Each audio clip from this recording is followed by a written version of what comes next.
welcome back to another session of the Hopry. My name is Mark Starr, and tonight I'm going to review another IPA for you. Now, I somewhat feel like all I do is review IPAs and stouts. One of the reasons why I've been reviewing so many IPAs though lately is that I have quite a few of them. One of my bad habits is that whenever I trade for beers or I go shopping for beers, I always seem to go for IPAs first and then stouts and so on. But what I don't want to have happen is letting these beers sit for too long.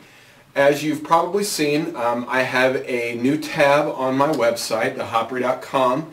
It's called the Campaign tab. In fact, if you just go to thehopry.com/campaign, and I'll put that right up down here as well, one of the things that I really promote is fridging the hops.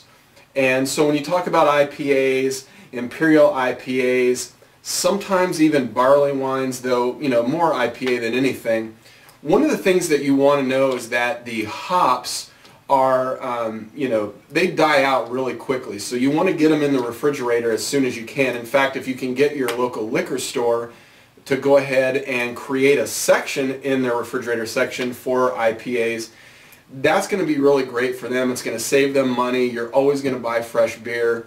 Anyway, click on that Campaign tab and you'll kind of see all of that in detail. But now this is a beer that I just got from one of my viewers. His name is John. He lives out in San Diego.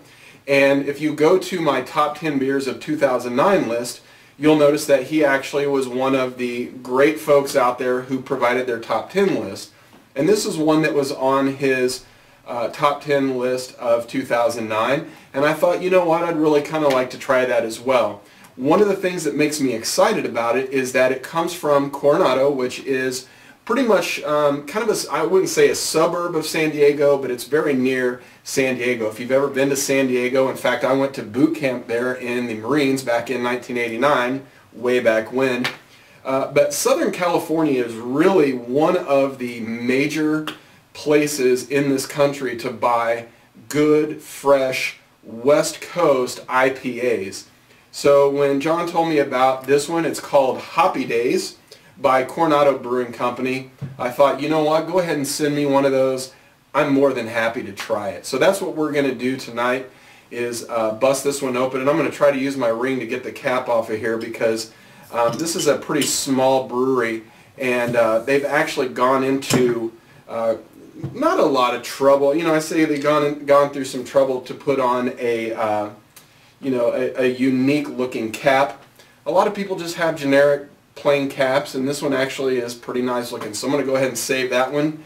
I'll throw it in my Monty Python and the Holy Grail ceramic glass that I got at the Saucer the other night, which I really love, and you probably noticed that it's a new fixture of my reviews. But anyway, let's get talking and smelling and drinking about this beer. Let me go ahead and start pouring it. Alright, and I'll go ahead and set it up here for you guys to take a look at. There you go. Alright, so right away noticing that the color is pretty pale yellow for an Imperial IPA. Imperial IPAs usually tend to get more towards the coppery penny / orange, burnt caramel orange color. This one's actually really light, and it's quite hazy as well. I did read on the bottle earlier that it is unfiltered, so and obviously it's called Hop Haze. So, but anyway, yeah, pretty light yellow color. Not a ton of head on here. It doesn't look like. A quick little swirl will give you just a little bit of soft white soapy head on there, but let's go ahead and smell it. I can already smell it a little bit, which is pretty indicative of an Imperial IPA, but I'm going to go ahead and investigate a little bit further. So I get a lot of the caramel malts in here. When you talk about IPAs needing to have a malty backbone to kind of support the aroma and the bitterness from the hops, this one actually has it. I would almost say it's even a little bit bready. If you think about what like an unfiltered wheat beer in the United States might kind of smell like, it kind of has a little bit of that quality as well. Believe it or not, I get a little bit of unripened bananas. So, you know, you go to the grocery store and you buy a bunch of bananas and they're still kind of green. Well, they still have a banana smell, but they're you know, they're green. They're just not ripe yet. So get a little bit of that in there. I'm definitely smelling the hops though, and when I say I'm smelling the hops, I know that's obvious, duh.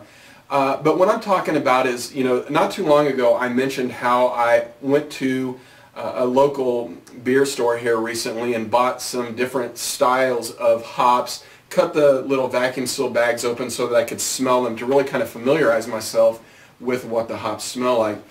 And, you know, again, they all kind of had one sort of similar quality, and that's another component that I'm getting out of this, like a hop pellet smell.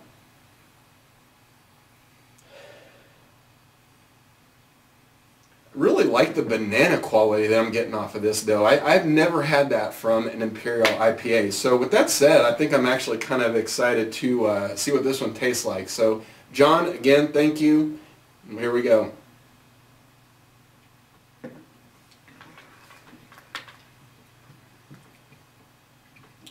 So it's definitely more bitter than it is aromatic. I actually kind of like that though. It's a light bitterness, and what I mean by a light bitterness is that it's almost like a Sierra Nevada Pale Ale in the sense that it's a light beer, but it's got a good amount of bitterness. I might even go so far as to say that it's a touch too bitter, but I think they've taken it right to the edge and not gone any further. But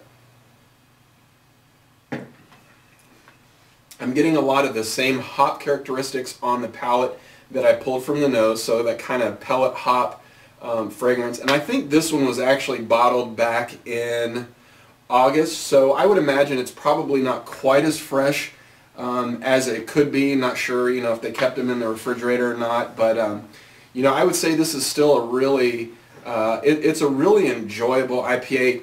I am going to say that it does not have that real bright citrusy quality that you get from a lot of the Southern California IPAs. But you know what? Every IPA out there doesn't have to have that quality. But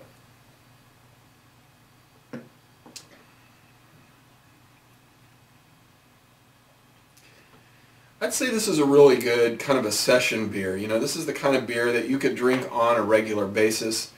It's not mind-blowing, it's not, you know, extremely special. It's just really good. It's just kind of a dependable, good IPA. Pour a little bit more in here. I like to kind of pour a little bit, you know, throughout the bottle. Kind of helps reinvigorate the bubbles in there, which, you know, help with the aroma and taste.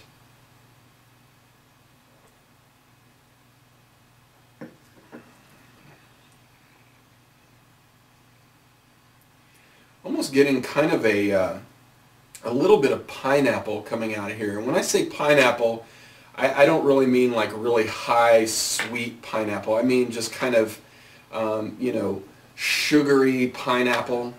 Anyway, not a bad beer at all. Anyway, I'm going to go ahead and close for now, and reminding you guys to fridge the hops. Make sure you go to my website, thehopry.com. And once again, thanks a lot for coming back, and we'll see you guys next time. We'll see you.